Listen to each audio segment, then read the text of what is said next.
नमस्कार। आज आप लोगों को एक लौकिक कथा सुनाते हैं जिसका शीर्षक है पतिव्रता नारी। एक बार भोलेनाथ जी और माता पार्वती भेष बदलकर प्रातःकाल एक गांव में पहुंचे। गांव में घूम ही रहे थे कि माता पार्वती जी को प्यास लग गई। सामने एक घर देखा। एक महिला ओखल में मूसल से धान कूट रही थी। माता पार्वती और शंकर जी उस महिला के पास पहुंचे और जल की मांग करी। उस महिला का नाम सरस्वती था।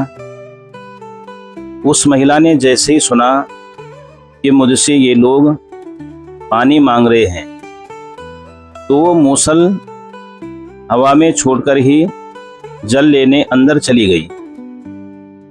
मूसल भी हवा में ही लटकता रहा। ये सब उस महिला की पड़ोसन भी देख रही थी और आश्चर्यचकित थी कि इसने हवा में मूसल को कैसे लटका दिया। जब भगवान शंकर और माता पार्वती चले गए, तब थोड़ी देर में वो पड़ोसन इस औरत के घर पहुंच गई और पूछने लगी कि तुमने मूसल हवा में कैसे छोड़ दिया, और वो भी हवा में ही लटकता रहा। तो वो सरस्वती ने उस पड़ोसन को टालने की बहुत कोशिश करी। कहा, हे बहन, तुम्हें नजर का धोखा हो गया होगा, ऐसा कुछ भी नहीं है। लेकिन वो पड़ोसन नहीं मानी। कहा, हे सरस्वती, मुझे कोई नजर का धोखा नहीं हुआ है। सच सच बता दे कि तुमने वो मूसल हवा में कैसे छोड़ दिया। तब सरस्वती कहने लगी कि हे बहन, इसमें कोई बहुत बड़ा राज नहीं छिपा हुआ है। मैं अपने पति की बहुत सेवा करती हूँ, तो उसी से मुझे ये सब शक्तियां प्राप्त हो गई हैं। पतिव्रता नारी की बहुत ज्यादा शक्तियां बढ़ जाती हैं। अब जो पड़ोसन पूछ रही थी, वो बहुत लड़ाकू झगड़ालू थी। हरदम पति से लड़ना झगड़ना ही उसका काम था। उसने कहा, बहन, सच में क्या पति की सेवा करके ये सब शक्तियां प्राप्त हो जाती हैं? सरस्वती कहने लगी, हाँ, बिल्कुल सत्य बात है। तब पड़ोसन कहने लगी कि मैं 15 दिन अपने पति की सेवा करती हूँ। 15 दिन बाद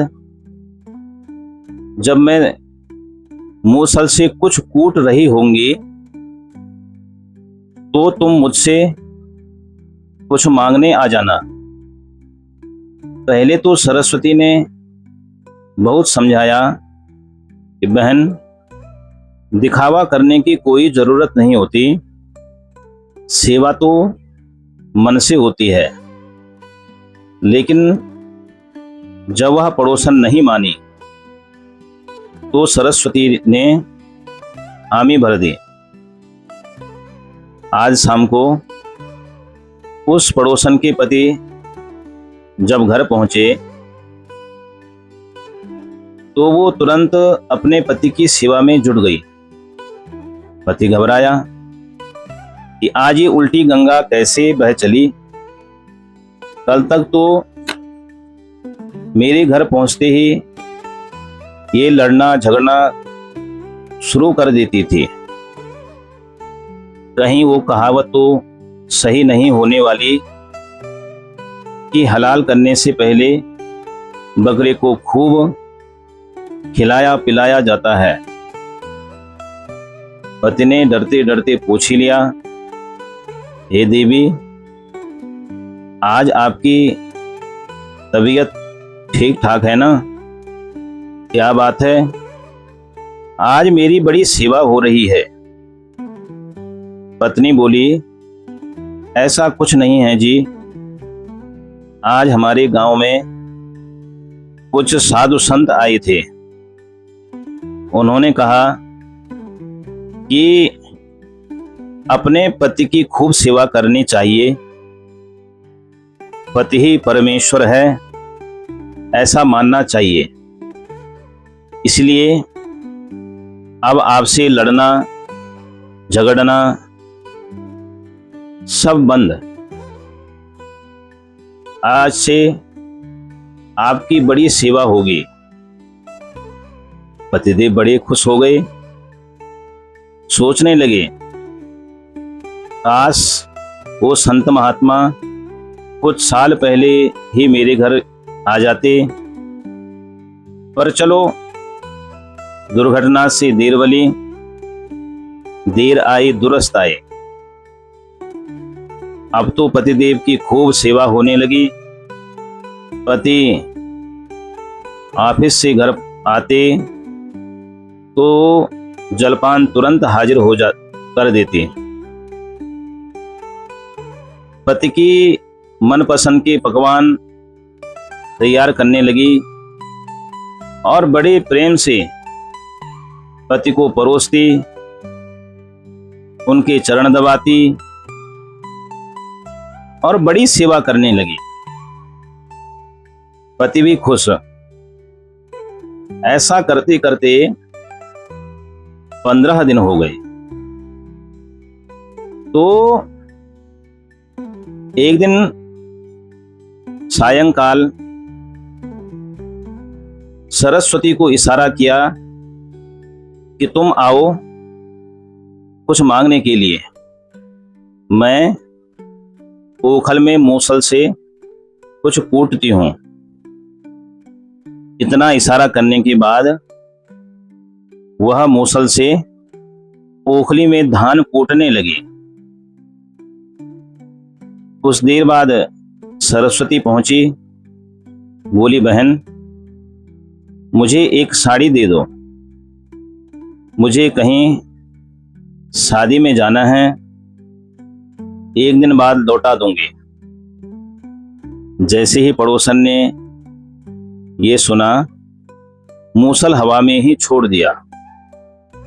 मूसल धड़ाम से उसी के सिर में आ पड़ा और इतनी जोर से लगी कि वो बेहोश हो गई। अड़ोसी पड़ोसी उसे अस्पताल ले गए और उसके पतिदेव को भी खबर पहुंचाई।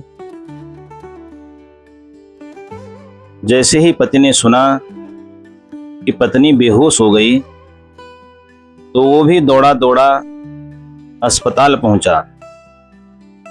दुखी होकर सोचने लगा, पता नहीं किसकी नजर लग गई। 15 दिन से गृहस्थी बिल्कुल ठीक चल रही थी, कोई लड़ाई झगड़ा नहीं हो रहा था। तो ऐसे सोचते विचारते पतिदेव अस्पताल में पत्नी के पास पहुंचे। थोड़ी देर में जब पत्नी को होश आया तो पति ने दुखी मन से पूछा, हे देवी, ये सब कैसे हो गया? पता नहीं किसकी नजर लग गई हमारे और तुम्हारे प्रेम में। पत्नी गुस्से से तिलमिला उठी। बोली, नजर तो अब तुम पर लगने वाली है, दिन तो अब तुम्हारे बुरे आने वाले हैं। एक हमारी पड़ोसन सरस्वती और उसके पति, जिनकी सेवा करके सरस्वती को अपार शक्तियां मिल गई, और दूसरी तरफ तुम हो, जिनकी सेवा करके मेरा सिर ही फूट गया। अब जरा मुझे ठीक होने दो, मैं तुम्हारा भी सिर ऐसे ही फोड़ूंगी। फिर से उनकी घर गृहस्थी में वैसे ही लड़ाई झगड़ा शुरू हो गए। तो कहानी का निष्कर्ष यह है कि जो सेवा होती है वह निष्कपट होती है, निश्चल होती है, प्रेम से होती है। उसमें किसी को दिखावा करने की कोई ज़रूरत नहीं होती। धन्यवाद। आपको कहानी कैसी लगी? ऐसी कहानी सुनने के लिए आप हमारे इस चैनल को सब्सक्राइब करें और शेयर करें। आपको धार्मिक कथाएं भी इसी प्रकार सुनाई जाएंगी। धन्यवाद।